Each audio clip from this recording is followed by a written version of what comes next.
बोलिजे ओम हस्तोपाद प्रक्षालस्तो हरि ओम हस्तं पाद प्रक्षालस्मि पूजयामि। नमो नमः भगवान श्री पृथ्वीराजाय नमो नमः रार्थक्ति प्रमुदेताय नमो नमः भगवान् कुरु अभयं कुरु सन्नः कुरु कर्तव्यं पशुभ्यः स्वशान्तर्भवतोऽहं श्रीमन्मः गणदेवताय तां त्वां नतः परिपालय देवि विश्वम् अन्नपूर्णे सदा पूर्णे शङ्कर प्राणमादिपिपलिकान्तं स्फुरतं साक्षणे सामा पात सरस्वती राजराजेश्वरी वरदं निजबाहुदण्डे बिभ्राणरात्मकं दुर्गातरनेत्रं अर्धाम्बिके समनिशं वपुरं श्रियामि। ओम सर्वमंगलं मांगल्ये शिवे सर्वार्थसाधिके शरणे त्र्यम्बिके कामधाम मोक्षापदचेवं सिन्दूरं प्रतिगृहीतां माम् अक्षातस्या सुराश्रेष्ठः कुङ्कुमचायमृष्येवा गोदावरी सरस्वती नर्मदा सिन्ध कावेरी जलेशमानं सनदिं कुरु श्रीखण्डनं चन्दं दिव्यं गण्डादयो सुमनोहरं बेलीपानं सुराश्रेष्ठः चलनं प्रतिगृहीतां माम् नैवेद्यान्ते नमो नमः अखण्डेतो फलान्ते हेला बोलो श्री सत्यनारायण भगवान की जय। प्रथम अध्याय में बोले कलयुग के प्रारंभ में पहले तथा उसकी सभी मनोकामनाएं पूर्ण हो सके। शास्त्रों के सर्वश्रेष्ठ विद्वान श्री सूत जी ने कहा, हे ऋषियों, आपने जगत के कल्याण की बात पूछी है। अब मैं उस श्रेष्ठ व्रत को कहूँगा जिसके प्रभाव से सभी प्राणी जीवन में सुख संपत्ति और समृद्धि पाते हैं, उनकी सारी इच्छाएं पूर्ण होती है। इस व्रत के विषय में एक बार देवर्षि नारद जी के पूछने पर श्री विष्णु भगवान ने उनसे जो कथा कही थी उसी कथा को मैं कहता हूँ, आप सभी ध्यानपूर्वक सुनिए। एक बार देवर्षि नारद मानव के कल्याण की इच्छा से विभिन्न लोकों में घूमते हुए पृथ्वी लोक में पहुँचे। उन्होंने वहाँ घूमते हुए देखा कि कोई पुरुष बोझ ढो रहा है, कोई भीख मांगे कि मेरी निर्धनता दूर हुई है और मेरे घर में धन धान्य के भंडार भरे हैं। ब्राह्मण से इस व्रत के विषय में जानकर वृद्ध लकड़हारा बहुत प्रसन्न हुआ और भगवान का प्रसाद लेकर चल गया। चलते हुए लकड़हारे ने सोचा कि आज इन लकड़ियों को बेचने पर जो धन मिलेगा उस धन से मैं श्री सत्यनारायण भगवान की पूजा करूंगा। ऐसा विचार करने के कारण उस दिन उसे लकड़ियों के पहले से अधिक रुपए मिले। उसने उन रुपयों से केले की फली, घी, दूध, दही, गेहूं का आटा और शक्कर आदि सामग्री लिए। घर लौटकर उसने अपनी परिवारजनों के साथ श्री सत्यनारायण भगवान का व्रत और पूजन किया। श्री सत्यनारायण भगवान की पूजा करने और व्रत कथा सुनने के उपरांत प्रसाद बांटकर उसने स्वयं भी प्रसाद ग्रहण किया। इससे लकड़हारे के घर में धन धान्य की वर्षा होने लगी। श्री सत्यनारायण भगवान की पूजा करते हुए लकड़हारा आनंद पूर्वक जीवन बिताकर अंत में वैकुंठ धाम को चला गया। बोलो श्री सत्यनारायण भगवान की जय। इसी द्वितीय अध्याय समाप्त। इस अध्याय में श्री सूत जी ने कहा, हे श्रेष्ठ ऋषि मुनियों, अब मैं आगे की कथा सुनाता हूँ। प्राचीन काल में कनकपुर में उल्कामुख नामक एक बुद्धिमान राजा था। राजा सत्यवादी और जितेंद्र था। वह प्रतिदिन मंदिर जाकर श्री सत्यनारायण भगवान की पूजा करता और निर्धनों को अन्न वस्त्र आदि देकर उनके कष्ट दूर करता था। उसकी पत्नी सुभद्रा बहुत सुशील और सती साध्वी थी। वे दोनों हर माह श्री सत्यनारायण भगवान का व्रत करते थे। एक बार दोनों बहुत से अन्य लोगों के साथ भद्रशिला नदी के किनारे श्री सत्यनारायण भगवान की पूजा कर रहे थे। तभी वहाँ एक बड़ी नौका आकर रुकी। उस नौका में एक व्यापारी काफ़ी धन कमाकर अपने नगर को लौट रहा था। नौका से उतरकर वह व्यापारी राजा के समीप पहुंचा। राजा को पूजा करते हुए देखकर उसने पूछा, हे राजन, आप किसकी पूजा कर रहे हैं? इस पूजा से क्या फल मिलता है? राजा ने उस व्यापारी से कहा, मैं अपनी प्रजा के साथ श्री सत्यनारायण भगवान की पूजा कर रहा हूँ। इस पूजन और व्रत के प्रभाव से मेरी राज्य की सारी प्रजा सुखी रहती है।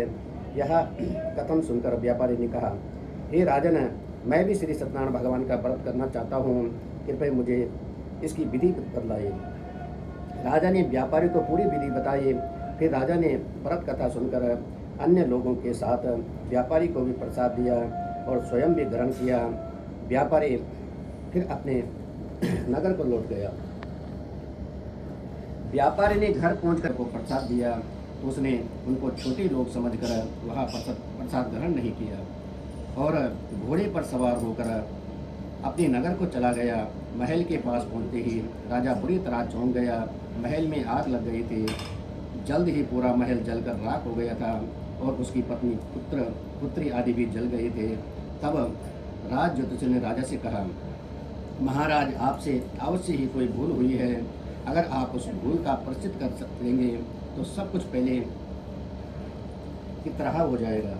राजा को तुरंत अपनी भूल ध्यान आ गई। फिर मंदिर में जाकर राजा ने श्री सत्यनारायण भगवान से क्षमा मांगी और उनकी पूजा के बाद प्रसाद ग्रहण करने पर भगवान की कृपा से राजा का महल पहले की तरह हो गया।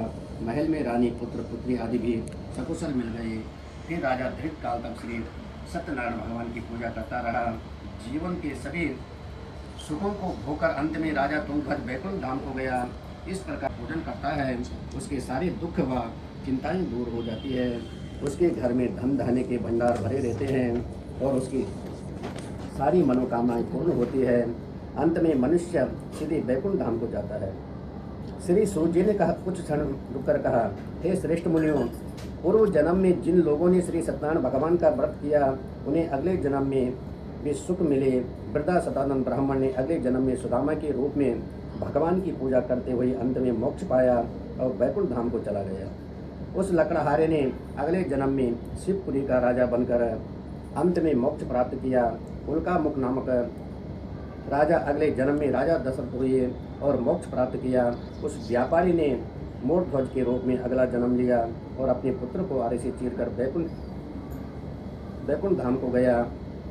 राजा तुंगध्वज ने मनु के रूप में अगला जन्म लेकर भगवान की भक्ति और सद्कर्म करते हुए मोक्ष प्राप्त किया और वैकुंठ धाम को चले गए। हे ऋषि मुनियों, श्री सत्यनारायण भगवान का व्रत और पूजन करने से मनुष्य की सभी चिंताएं दूर होती है, उसकी सभी मनोकामनाएं पूर्ण होती है।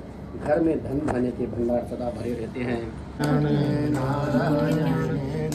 नारायण नम श्रीमन नारायण नारायण नारायण नम श्री हरि नारायण नारायण नाम।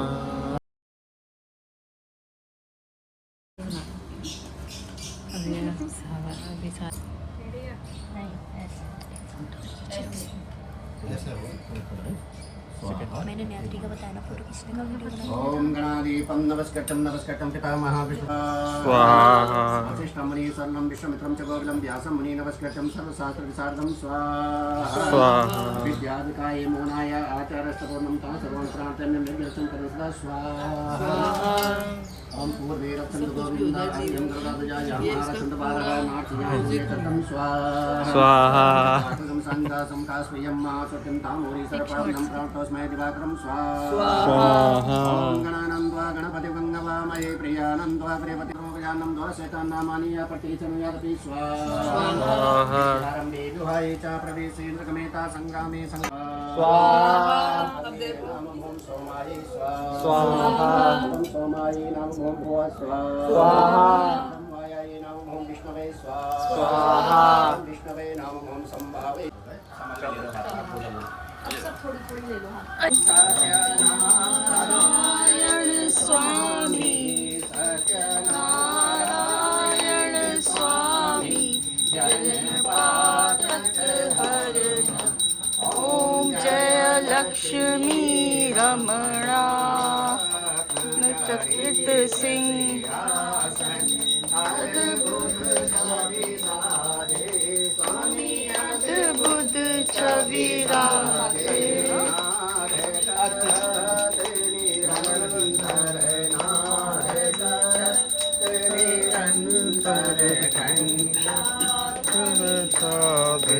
ओम जय लक्ष्मी रमणा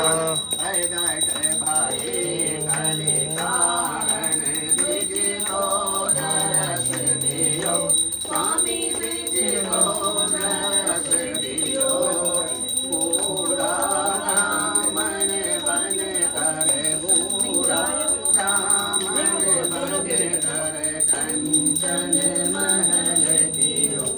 ओम जय लक्ष्मी रमणा कृपाल दीन कराल जिन पर कृपा करी स्वामी जिन पर कृपा करी चंद्र चूड़ राजा चंद्र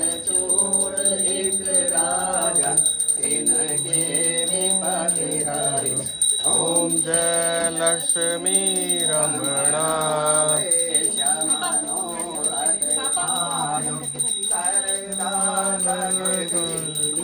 स्वामी सरदा फल भोग्यो प्रभु फल भोग्यो प्रभु